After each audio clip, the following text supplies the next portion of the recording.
आजाद Hindustan live, सच के साथ। सरदार सरोवर बांध से प्रभावित डूब प्रभावितों की पीड़ा सुनने वाला कोई नहीं।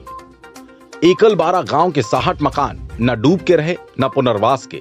मकान डूबने के 1 साल बाद भी नहीं मिला अपना अधिकार, विस्थापित की हो गई मौत। मनावर तहसील के डूब प्रभावित एकलबारा गांव के 60 मकान आज भी नर्मदा किनारे पर बसे हुए हैं, लेकिन न तो ये मकान डूब के रहे और न ही पुनर्वास का लाभ मिला।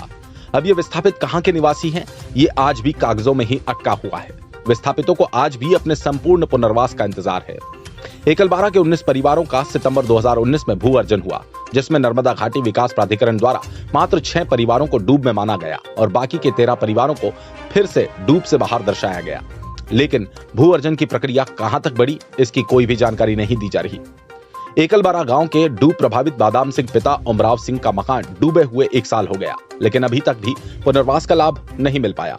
इससे बड़ी विडंबना क्या होगी कि विगत दिनों बादाम सिंह की पुनर्वास का इंतजार करते करते मृत्यु हो गई, लेकिन आज भी अधिकारियों द्वारा संतुष्टजनक जवाब पिछले 1 साल से नहीं मिला।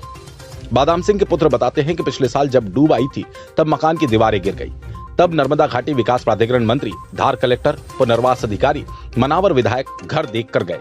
जब मकान को डूब में लिया गया और मकान का भू अर्जन किया गया, लेकिन पिछले 1 साल से भू अर्जन अधिकारी, पुनर्वास आयुक्त मात्र आश्वासन ही दे रहे हैं। हम 4 भाई अलग अलग जगह किराए पर मकान लेकर रह रहे हैं। पिछले महीने पिताजी की मृत्यु हो गई।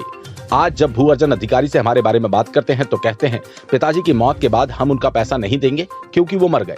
हमें आज भी न तो मकान के भू अर्जन की राशि मिली, न ही मुख्यमंत्री की घोषणा अनुसार 5,80,000 रुपए।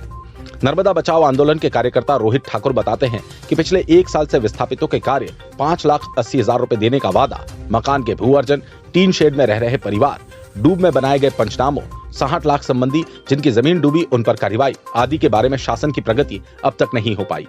ऐसे में जब हम अधिकारियों से इन पर कार्रवाई की बात करते हैं तो कोई भी संतुष्टिपूर्ण जवाब हमें नहीं मिलता। अगर ऐसा ही चलता रहा तो हमें इस कोरोना महामारी के बीच कुछ बड़ा कदम उठाना पड़ेगा।